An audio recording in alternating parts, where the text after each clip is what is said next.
So you guys are friends with Matt Ringrose, huh? Yeah, well, we used to be. Yeah, same here. I've known him for a long time, probably about 7, 8 years. Oh, yeah? Yeah, he was a good kid. He was in the right direction, but I don't know what happened to him. He started getting stuck up on these get-rich-quick schemes, and he's always trying to make money somehow.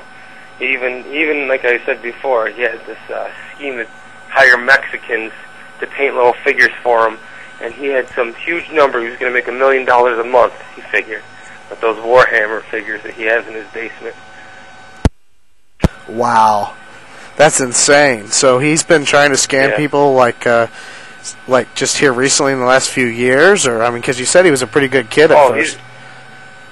Well, yeah, it wasn't his thing, at first. I mean, I used to run a lot of nightclubs, and he came with me a couple times, and he liked it. He liked the atmosphere. He liked the people. He liked the publicity, and he tried doing some nights and some events and stuff, but it didn't work out too well for him.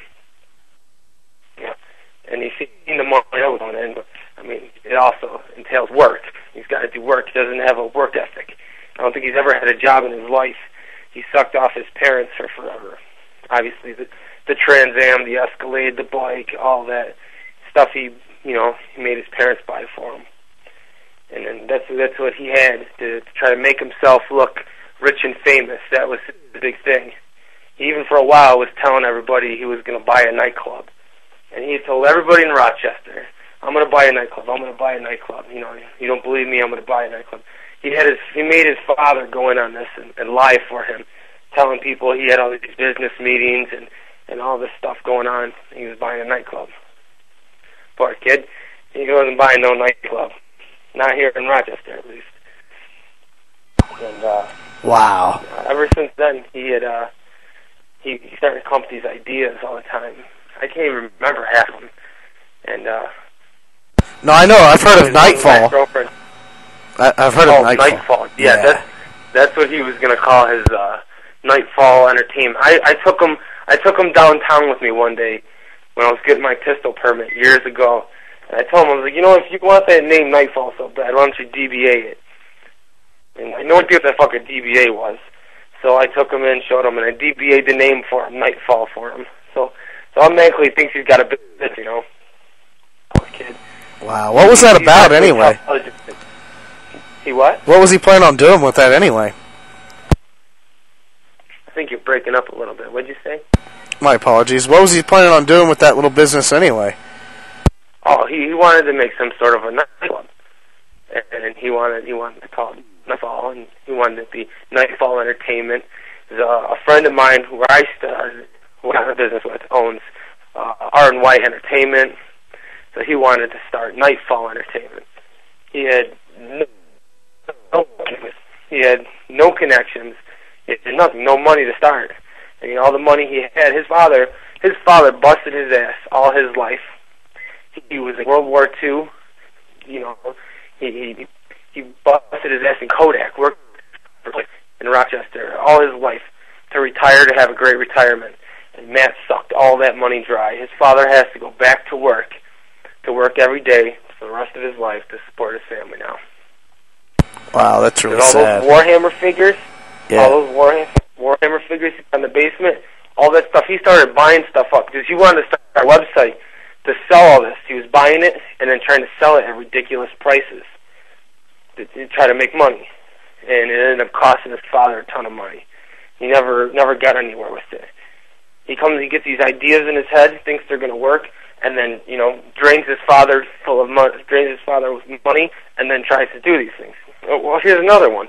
His father's got a bunch of money. Hey, hold on just a second. Matt wanted to open You're breaking up, brother. Let me call you right back on another phone. I'm going to call you on my cell phone because this one's acting up. Is that cool, bro? Yeah. All right, be right back, man. Later. Bye.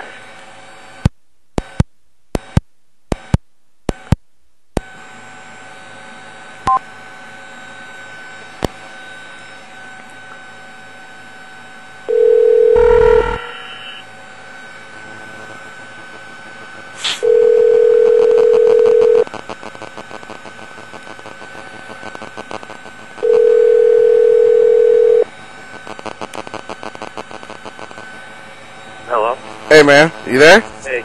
Yeah, I can hear you. Awesome. This should work a little better. So. Yeah, you sound a lot clearer. Yeah, the other one's my Skype phone, and my internet connection is not exactly up to par yet. So. Yeah.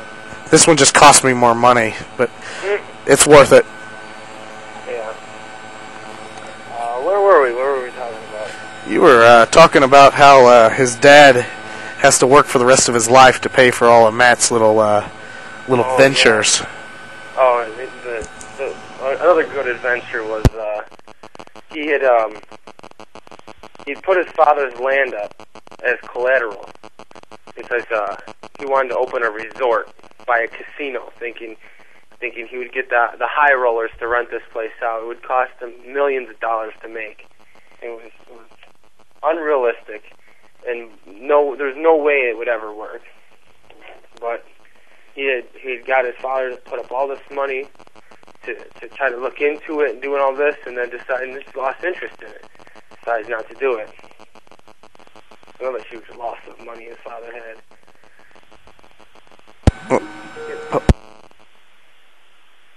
You there? Yeah, I'm here. I'm just thinking to myself, wow, I really feel sorry for this guy. I mean, his dad is trying so hard to get him to, pretty much giving whatever he wants, and in turn, he's doing more harm to Matt than helping him in the process. I know. I've talked to him. My stepfather has talked to him a million times. I mean, I love Dale to death. He's a great guy. All he wants to do is make his son happy. I mean, that's what every father wants to do, is make his son happy, but he's doing it in the wrong way. He needs to step up and tell Matt to get a job or get out. I mean, he's not going to change now. He's, 25 or 26 years old now? I don't even know. And this kid has been in jail for, I don't know how many times. I've gone to court with this kid a million times. He gets himself into trouble, mostly for drinking, and he costs his father thousands and thousands of dollars in lawyer fees. Now his uncle is a lawyer in Rochester here, and his uncle won't even defend his own nephew in court because he doesn't want to be embarrassed because of the stupid charges that he's always being brought up on, and his father has to pay all this money for lawyers. Every year it's something different. He's gone to jail for 6 months, 8 months, 3 months for stupid things that just. Is it the most recent, dealing with something about a 14-year-old girl or something like that? Oh yeah, yep. You know, when I was talking to him, probably within the last year, I drag race crotch rockets, and we were out riding one day. You know, I went to his house. I was like, hey, I want to go riding. He said, yeah, okay. So he got his bike, and I take off, and then I was like, where the fuck did he go? I look behind me, he's not there. So I go back, and he's standing next to his bike, holding his cell phone, acting like he's texting somebody. What the fuck you doing? He's like, hold on. I look over, and there's a bunch of girls sitting over there staring at him. So he had to get off his bike, take his helmet off so they can see him. You know what I mean? He's had a thing for young girls. It wasn't as bad as it is now, but it's getting worse. He was sitting there, and then he starts flirting with these girls. Like, dude, let's get the fuck out of here. They're like 12. Well, the one girl over there is the girl who he had slept with. And I guess there's he made her record something saying that she didn't sleep with him or something. I don't know. I don't even know what the whole thing is about. Really don't care. I mean, it's disgusting. She was like 13, 14 years old. I mean, that's disgusting. Yeah, it is real disgusting. Yeah.